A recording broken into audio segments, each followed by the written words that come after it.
According to the UN, more French citizens have left to fight with ISIL than from any other European country. The numbers seem to reflect a French malaise, whereby second and third generation immigrants who might once have embraced the country's core values are now so disconnected from the mainstream that they would rather risk their lives in an extreme cause overseas. Or risk being seen as a threat to national security when they return.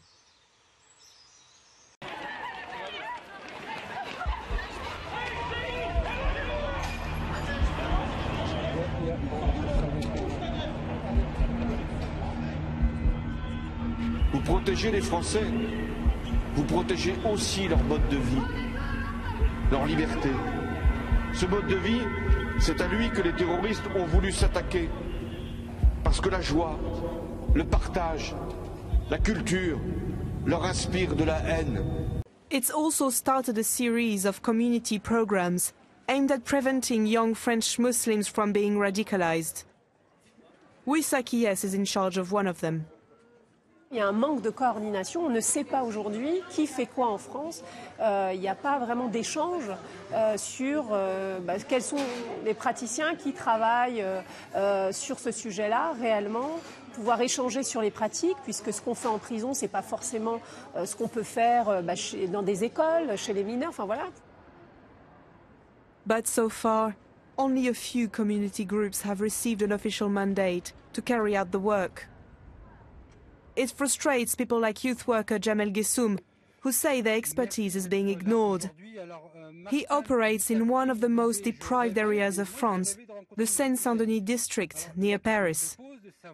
Last year, he set up his own program to identify and help young radicalized Muslims.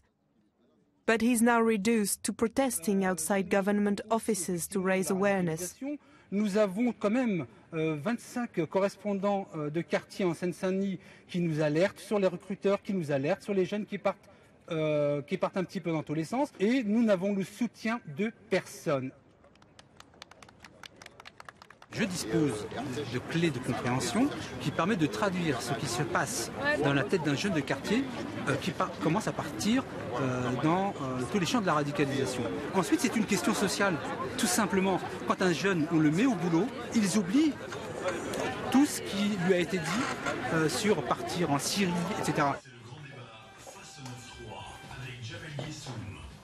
Gessoum says he's identified a dozen would-be recruits targeted by ISIL for travel to Syria.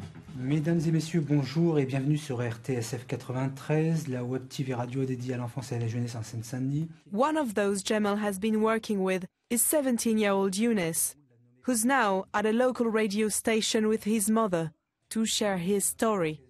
C'est des jeunes, des hommes qui sont quand même organisés en petits groupes et qui viennent interpeller les jeunes du quartier.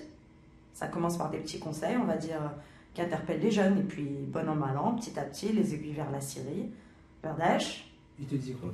Il me disait que c'est là-bas qu'on doit aller avec nos frères, qu'il faut aller combattre, plein de choses comme ça. Ça résonne dans ma tête, j'ai entendu le mot kalash, j'ai entendu si. Il me dit oui maman, ils ont des armes, ils sont avec des kalash, ils sont là-bas, ils combattent pour nos frères. Moi, je voyais un truc bien. Je me suis dit, si je peux le faire, je le ferai. It's views such as these which most concern the authorities because of the challenge they seem to pose to traditional French notions of secularism, national identity and loyalty. Si vraiment il y avait vraiment eu ce choix, armée musulmane ou armée française, moi je choisis l'armée de ma religion. Ouais, non ça par contre. But others insist their loyalty has never been in question. After 2 months of confinement, des attentats aussi terribles que ceux qu'on vient d'évoquer, ça potentialise des pouvoirs nouveaux pour les services, qui ne demandent que ça.